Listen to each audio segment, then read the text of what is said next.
Olá! Hoje a gente vai falar de uma coisa que acontece o tempo todo, mas que quase nunca paramos para pensar.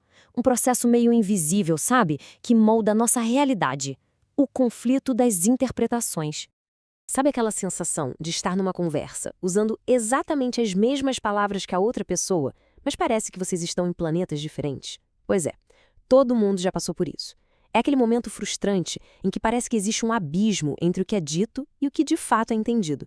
E essa lacuna, essa falha na comunicação, não é só um probleminha do dia a dia. Na verdade, ela é o ponto central de todo um campo da filosofia. E esse campo tem um nome: hermenêutica. Parece complicado, né? Mas a ideia é mais simples. Pense na hermenêutica como a arte de ser um detetive de significados. É a ciência que investiga como a compreensão funciona. E afinal, o que é que torna a compreensão possível?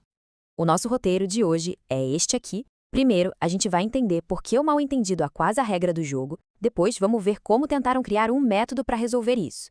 E aí, a gente entra no grande debate. Na hora de interpretar o mundo, a gente deve confiar ou desconfiar?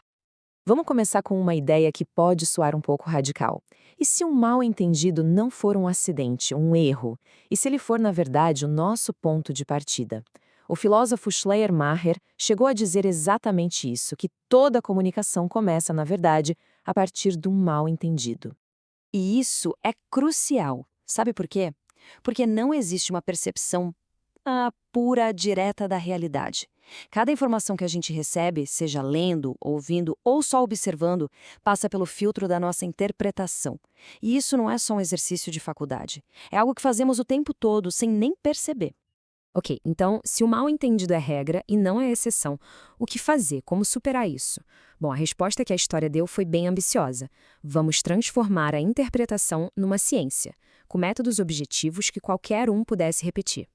A gente vê aqui uma evolução bem clara. A hermenêutica começou lá atrás, interpretando textos sagrados para entender a vontade divina. Mas com o tempo, ela sai desse campo só da religião e vira um problema filosófico para todo mundo. A pergunta muda de o que Deus quis dizer para algo muito maior. Como é que uma pessoa consegue de fato entender outra?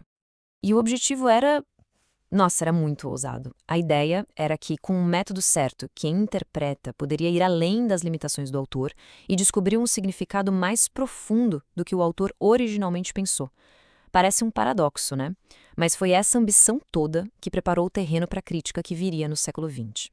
E é aqui que a chave vira completamente. Chega o filósofo Hans-Georg Gadamer e propõe uma mudança radical.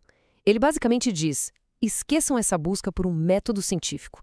Para ele, a compreensão não é uma ciência, é uma conversa, um diálogo. E para entender o Gadamer, a gente precisa olhar para uma palavra que ele vira de cabeça para baixo: preconceito. Para ele, preconceito não é, de jeito nenhum, uma coisa ruim. Pelo contrário. São os nossos pré-julgamentos, as ideias que a nossa história e cultura nos dão. É isso que nos permite começar a entender qualquer coisa. Sem eles, a gente partiria do zero. Esse processo que ele descreve tem um nome famoso: a fusão de horizontes. A ideia não é reconstruir o passado exatamente como ele foi. Isso é impossível. A ideia é criar uma ponte entre o nosso mundo, o nosso horizonte e o mundo do texto. A compreensão de verdade acontece nesse encontro, nessa fusão. E essa citação resume a visão de Gadamer perfeitamente. Compreender é, no fundo, um ato de se reconhecer no outro. É um processo empático, colaborativo, em que a gente se encontra e se expande através do encontro com o diferente. Essa visão do Gadamer é bonita, né? É poderosa, até reconfortante. Mas, e se ela for um pouco ingênua demais? É aqui que a conversa fica boa, porque entra em cena o contraponto afiado de Paul Ricoeur e a sua hermenêutica da suspeita. Essa é a pergunta que o Ricoeur coloca na mesa, um desafio direto à confiança do Gadamer na tradição. E se a história que nos foi contada, os tais preconceitos que a gente herda, na verdade servirem para esconder interesses, para manter as estruturas de poder do jeito que elas estão? Aqui o objetivo muda completamente. Não é mais dialogar com o texto, é interrogar o texto. É olhar através do que está dito, para encontrar o que está sendo escondido. A interpretação vira um ato de crítica, de desconfiança mesmo. Ricoeur se inspira nos chamados mestres da suspeita, como Marx, que usa essa metáfora da câmera obscura. A ideologia não é só uma mentira, É uma realidade invertida, de cabeça para baixo, mas que parece normal. A tarefa da crítica é justamente colocar essa imagem de pé de novo. Olha só que contraste interessante. Lembra que para Gadamer a distância entre a gente e o texto era um problema que a gente resolvia com a fusão? Pois para recorrer é o exato oposto. O distanciamento é uma ferramenta essencial. É preciso dar um passo para trás para conseguir analisar criticamente como a linguagem pode ser usada para esconder a verdade. Esse quadro aqui deixa o conflito bem claro, né? De um lado, a hermenêutica da confiança de Gadamer. A tradição é fonte de verdade, o preconceito é necessário e o objetivo é a fusão. Do outro, a da suspeita de Ricoeur. A tradição pode distorcer, o preconceito pode ser um ponto cego, uma ideologia, e o objetivo é se libertar da falsa consciência. São duas formas radicalmente diferentes de encarar um texto e o mundo. Então, a gente chega na grande questão.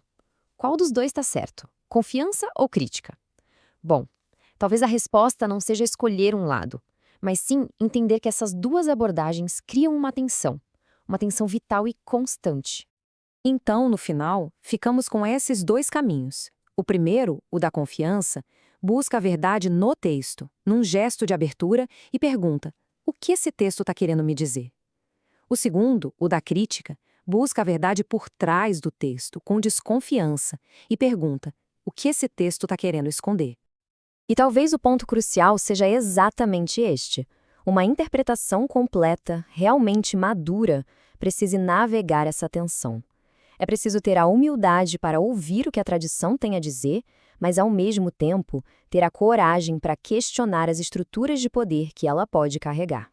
Isso traz toda essa conversa filosófica direto para o nosso dia a dia, não é? No mundo de hoje, com tanta informação, tanta polarização, saber quando confiar e quando suspeitar talvez seja uma das habilidades mais essenciais que podemos ter. O debate filosófico vira uma ferramenta prática para navegar a realidade. No fim das contas, a escolha não é neutra, ela revela muito sobre como nos posicionamos no mundo. Qual é o nosso ponto de partida? É confiar para depois criticar? Ou é suspeitar de tudo para, talvez um dia, confiar? A resposta para isso molda tudo.